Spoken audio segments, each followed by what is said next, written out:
অন্ধকারাচ্ছন্ন রাত্রি যদি এসে থাকে, তাহলে আলোকিত প্রকাশ নিয়ে সূর্যও অবশ্যই আসে। রোগ যদি এসে থাকে, তাহলে তার ওষুধও অবশ্যই আসে। সমস্যা যদি আসে, তাহলে সেই সমস্যার সমাধানও নিজে থেকেই আমাদের কাছে চলেই আসে।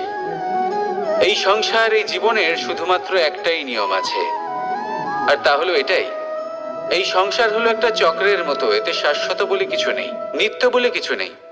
আর যা কিছুই রয়েছে সব বদলাতে চলেছে।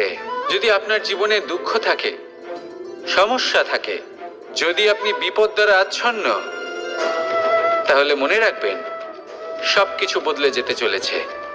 দুঃখের সময় কাঁদবেন না, মনকে আরো দুঃখী করে তুলবেন না, কারণ এখানে যা কিছুই এসেছে তা যাওয়ার জন্যই এসেছে। তাহলে এত চিন্তা কিসের?